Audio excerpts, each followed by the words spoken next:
Hey, Bear Scammon here at the Eugene Science Center, and I've got a very special friend with me today. His name is Leonard, and he's a bearded dragon, and he's one of the three wonderful animals that we keep here at the Eugene Science Center.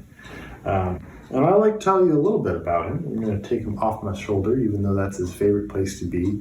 He really likes to be up high. You get to see lots of things. It's a comfortable place for him to put his claws in, actually. He's got really nice, long, sharp claws that are great for climbing. And take him off. Oh, there we go. I'm going to put him in my gloved hand.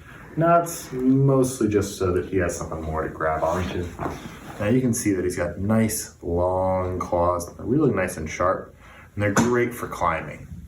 Now, if you were to find Leonard in the wild, you'd be looking at Australia.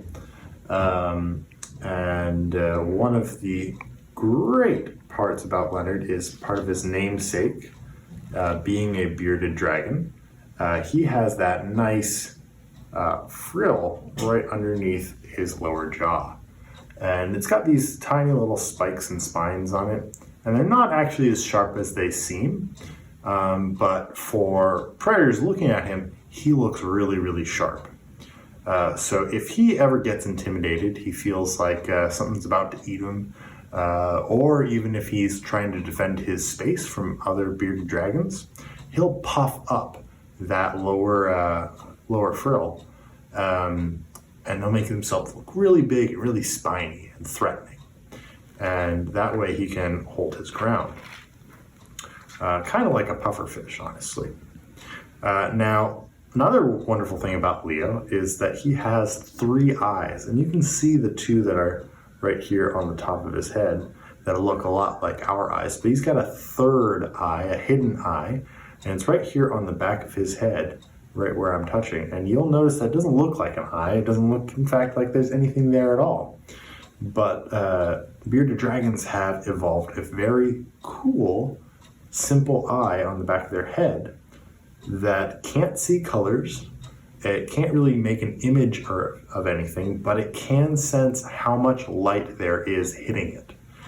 And what that allows the bearded dragon to do is that if there is a big bird of prey flying overhead, it'll cast a shadow over the top of Leonard's head. And if he feels a really big shadow go overhead, he'll be on high alert. He'll be looking up to the sky. He'll know that maybe something is flying around, might want to come down and eat him.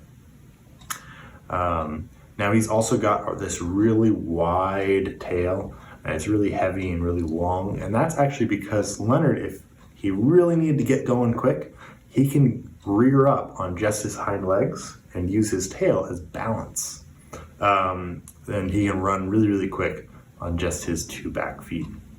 Leonard's one of his favorite foods, despite being an omnivore, meaning he'll eat both plants and animals. One of his favorite things is cockroaches, and we actually have a couple cockroaches to feed him today right here on camera. And you'll notice that they're covered in some white powder, and that white powder is actually just some calcium powder, because typically bearded dragons do not get enough calcium in their normal diet. And let's see if he'll take this out of my hand. It's a yummy cockroach. Now he's got a very sticky hand and sticky tongue. He may not be hungry today.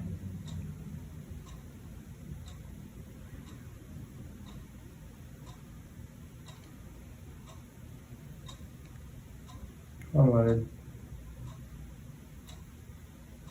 Oh, no, you're just letting the food walk on you. Well, maybe we'll have to feed him another day.